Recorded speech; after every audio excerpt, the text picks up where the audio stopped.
evaluations of the game coming up, we thought we wanted to take a little time out and talk to people and explain a little about what has changed in the game and where Age of Conan has come since launch.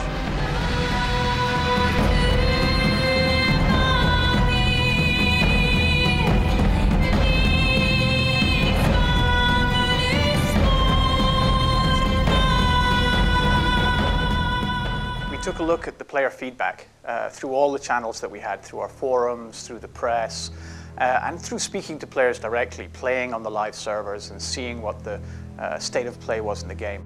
We realized that there were several areas of the game world where the players felt that the content wasn't quite there, that there were level ranges where there wasn't enough content for the players to level up smoothly, and we wanted to address those areas and make sure that the players had enough content so that they could experience the game without feeling they ever had a gap.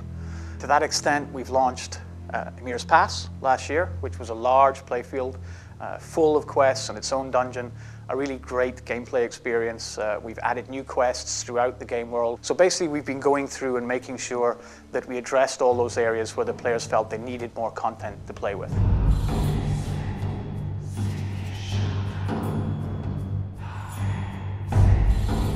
So for example, when we revamped Black Castle, we decided to try and focus on teamwork. We wanted this to have a team going inside this dungeon, have a bit of an Indiana Jones experience of this dungeon, and feel that we really had to work together. They had to be cooperative and enjoy this as a team. Not only throughout boss fights, but actually throughout the dungeon to be able to go through each of the rooms. There are loads of traps and loads of things that they need to figure out, loads of things that, you know, requires some certain abilities from certain players that others actually cannot do, and each of them will actually find their own strength within this dungeon as we play through. What I get the team to, or ask the team to focus on, is very much on always asking the question, is it fun? Remembering that the players are here for a reason and that we have to make the content fun, interesting and dynamic for the players. If we can get that right, everything else kind of slots into place after that. The players were a lot happier with the dungeon after the revamp compared to the way it was just after launch. And it actually gave us a bit of support knowing that we were going in the right direction. We were actually doing things that the players wanted to see and that people enjoyed playing. And this is something now we really keep in mind. It's good when the players actually tell us when we're doing things right, because we're going to try and do it a lot more in the end.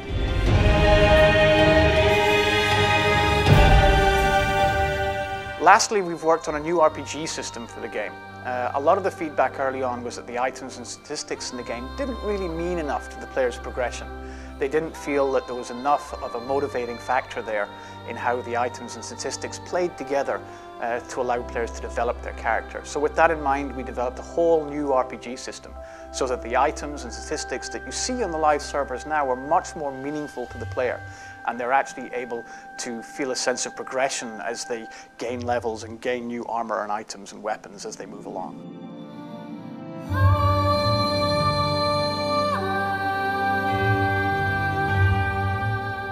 I really feel like there's a lot of content in the game and there's a lot to be done from levels 1 to 80.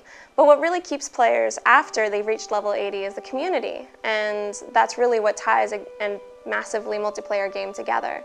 And so the dynamic team is really looking at how to tie players together and really get them to feel like their choices in the world are meaningful and the players around them are more the game than the monsters and the dungeons, and that's the flavor, but the community is really what drives a game like ours. I think we're definitely seeing a positive trend in how the players are reacting to the game. I think the players are acknowledging the hard work that the team are putting in. We've been going to great ends to listen to the players and make sure that we take their feedback into account when we design the new encounters, when we design quests, when we've made the RPG systems changes. You know, that feedback channel is very, very important, because at the end of the day, I can sit here and make videos and talk to the press and interviews and say how great the game is as much as I like. Nothing beats that player experience, you know, trying it for yourself. You know, so the one thing we can say to players is, you know, don't listen to me if the game's any good or not. Listen to your friends, listen to the people who are playing the game, and more importantly, try it for yourself.